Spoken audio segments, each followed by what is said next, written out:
नमस्कार, मैं जनमुक्ता श्रीओम गौतम।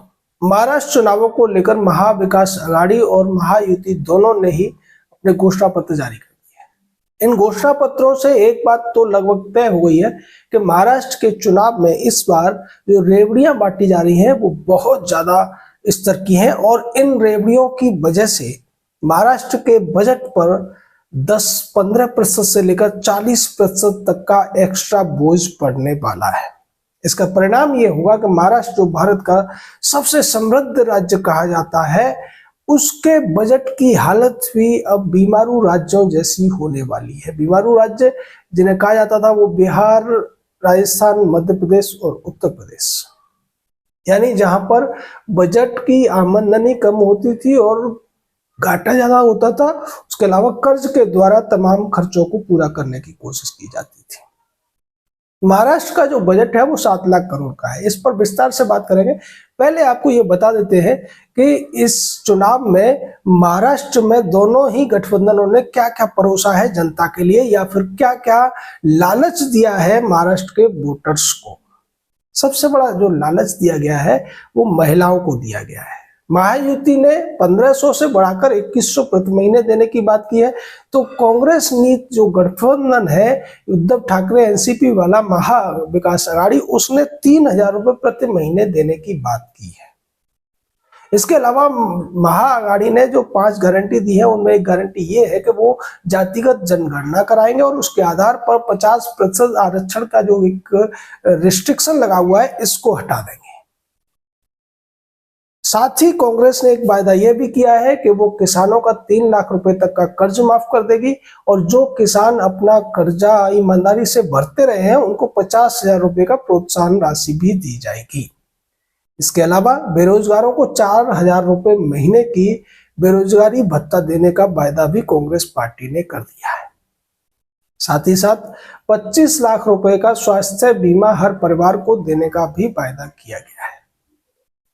अगर महायुति की बात की जाए तो उन्होंने जो पुराने उनके वायदे चल रहे थे उसी में बढ़ोतरी की है। जैसे कि 1500 रुपए की जो लाडली बहन योजना चल रही थी उसको बढ़ाकर 2100 रुपए 40% की वृद्धि करते हुए उन्होंने कर दिया है। आशा और आंगनबाड़ी कार्यकर्ताओं का वेतन बढ़ाकर 15,000 रुपए प्रति माह करने की बात की गई है। उसी तरीके से पक्के मकान देने की बात है, सड़कें बनाने की बात है और भी तमाम वायदे किए गए हैं। बेरोजगारों को भी भत्ते की बात वो लोग कर रहे हैं।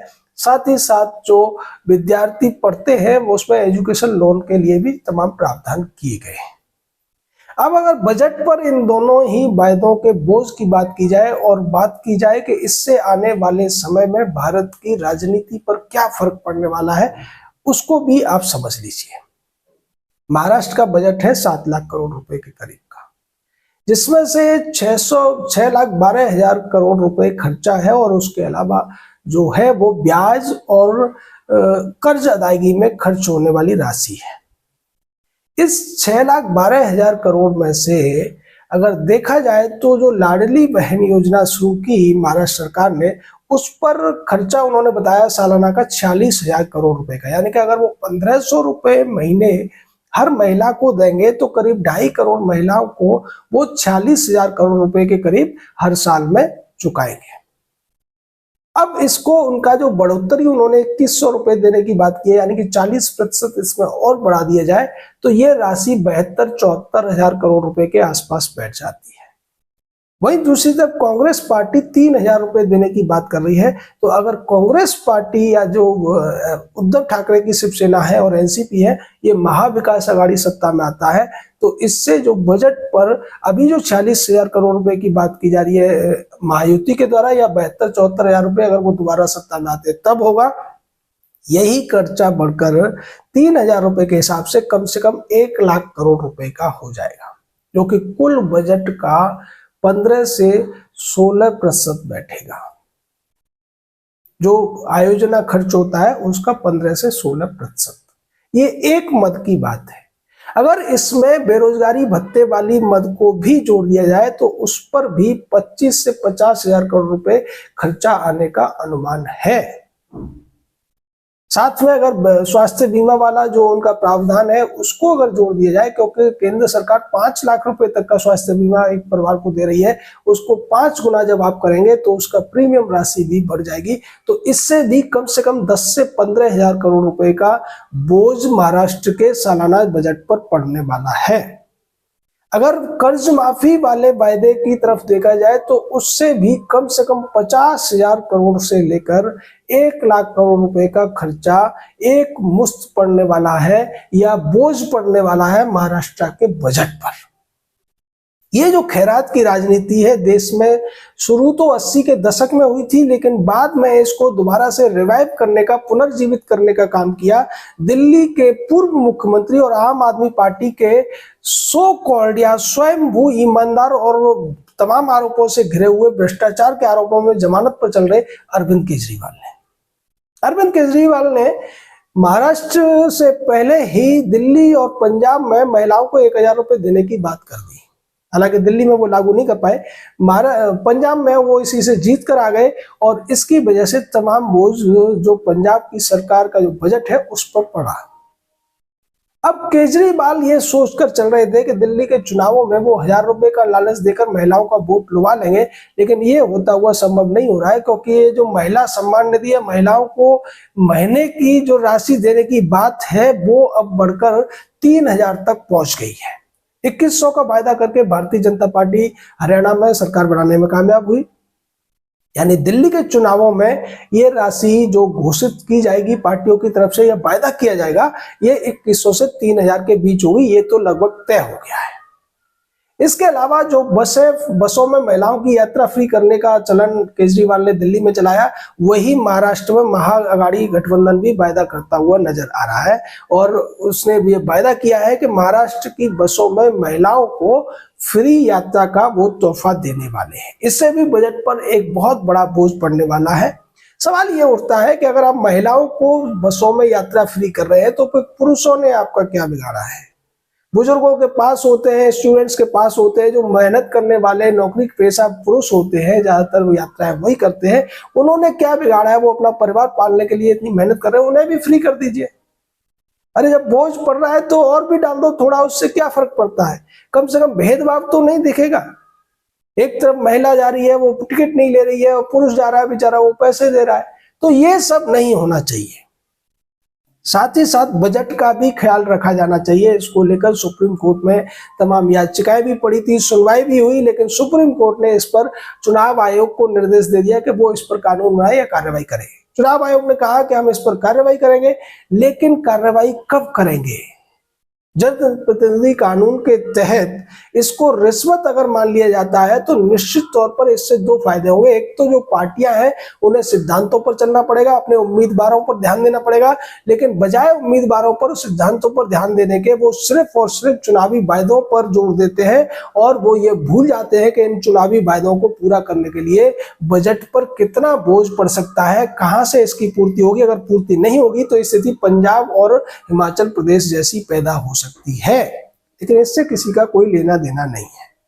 जैसा हमने आपको बताया कि अगर महायुति यानी कि बीजेपी, एकनाथ शिंदे, अजित पवार का गठबंधन वापस आता है तो जो अभी वर्तमान का बजट है उससे 10 से 15% का एक्स्ट्रा बोझ उनके ऊपर भी पड़ने वाला है। लेकिन कांग्रेस पार्टी और जो उद्धव ठाकरे की शिवसेना है या एनसीपी है, इन लोगों ने जो घोषणा पत्र जारी किया है या जो 5 गारंटी दी है, वो अगर किसी तरह से सत्ता में आते हैं तो निश्चित मानिए कि महाराष्ट्र का जो बजट है वो पूरी तरीके से उलट पुलट हो जाएगा।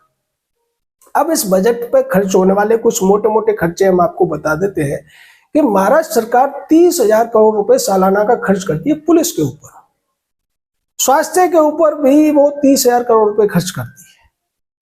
जो वुमेन वेलफेयर है या सोशल वेलफेयर के नाम पे, अर्बन डेवलपमेंट के नाम पे या फिर रूरल डेवलपमेंट के नाम पर, इन मदों पर भी 20 से 25,000 करोड़ रुपए सालाना का खर्चा होता है।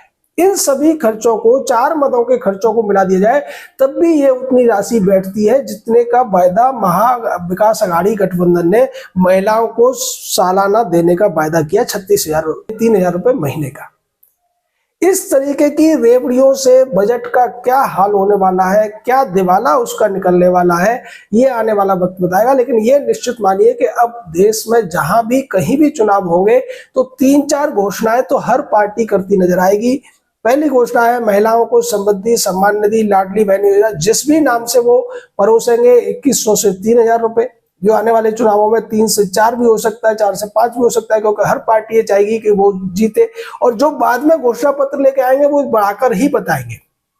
जैसे हरियाणा में हुआ था, कांग्रेस पार्टी ने 2000 रुपए का वायदा किया, बीजेपी ने घोषणा पत्र जब उसके बाद लेकर आए तो उन्होंने उसे 2000 से बढ़ाकर 2100 कर दिया।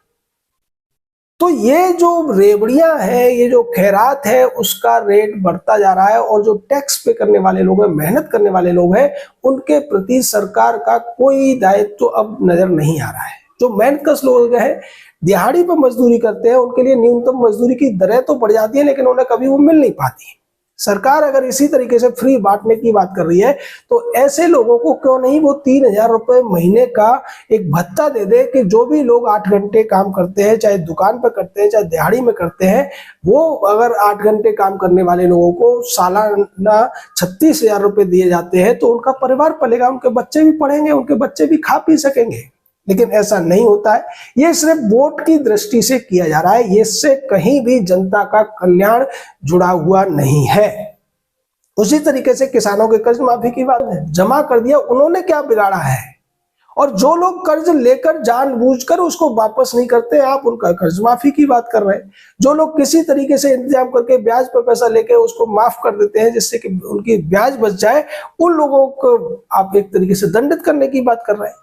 उसी तरीके से बेरोजगारी भत्ते की है, जो अक्षम है, जो कुछ करना ही नहीं चाहता है, उसको आप भत्ता दे देंगे। जो करना चाहता है, कर रहा है, उसको दीजिए ना। अगर बेरोजगारी भत्ता देना है, जिसको उसकी योग्यता के हिसाब से रोजगार नहीं मिला हुआ है, उसको दीजिए। कि कोई ग्रेजुएट है, बीटेक है, एमटेक है, एमबीए है, वो अगर 10,000 5,000 की नौकरी कर रहा है तो उसको आप 3,000 रुपए भत्ते के तौर पर दे सकते हैं। लेकिन जो कुछ कर ही नहीं रहा है, कोई कुछ करना ही नहीं चाहता है, आवारागर्दी करता है, आप उसको भी देने की बात कर रहे हैं।